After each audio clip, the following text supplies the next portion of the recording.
Good day everyone, this is Bral Joseph. Today, I'm going to show you how to create a network using network devices and media connectors. But before that, let me first give you an overview about computer networking.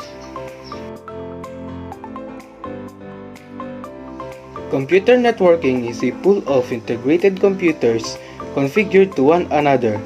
Computer networking is important because it encompasses everything that makes it possible for computer servers and other devices to communicate. It acts as a basis of communication in information technology. By the use of switches, routers, wireless access points, the device connected to your network can communicate with one another and with other networks like the internet.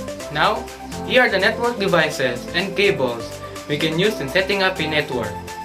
Repeaters, routers, hubs, bridges, and network cables like twisted pair cable, coaxial cable, and fiber optic cable. Nowadays, the fiber optic cable is commonly used among the Internet Service Providers or ISP. Now, why do we need to use a different cables in networking? Even though Wi-Fi connections has its advantage in terms of convenience and flexibility, wired connectors is generally more stable and reliable than wireless one. So now, we go to the step-by-step procedures in creating a network with the help of combined star and tree topology. Topology refers to the manner in which the links and nodes of network are arranged to relate to each other. The things needed in setting up a network: 5 devices, hubs, bridges, and cables, or straight-through cables. In star topology, which is one of the most common computer network topology, every host is connected to a central hub.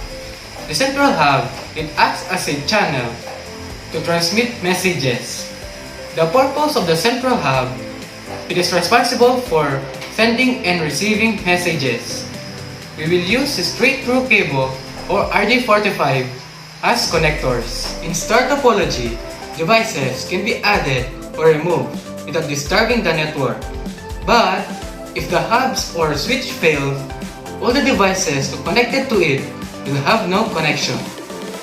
On the other hand, in tree topology, the connection to the network are arranged hierarchy or branches. This topology divides the network into multiple levels or layers of network. This is the main switch or central hub. We use crossover cable to the secondary hub.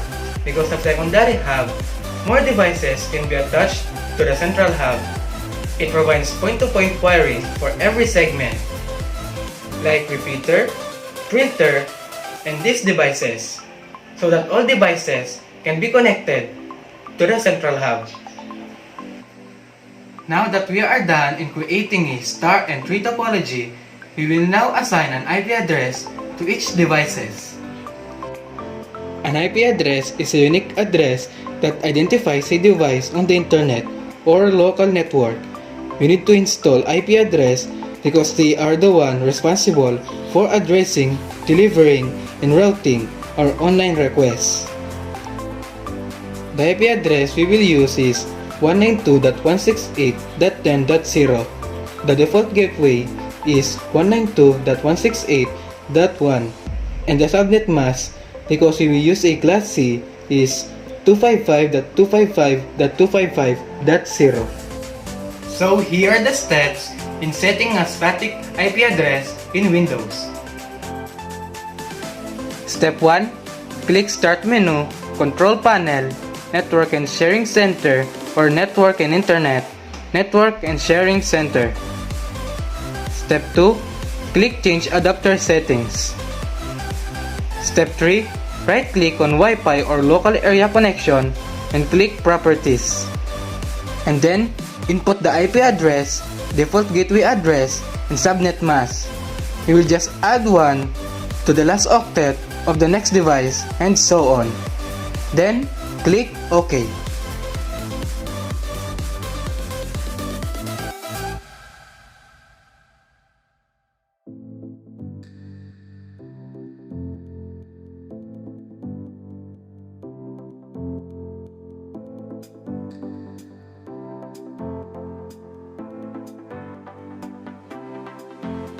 We use router, switches, hubs, repeater as an interconnection of two different devices, and media connectors or cable because they are more reliable than wireless.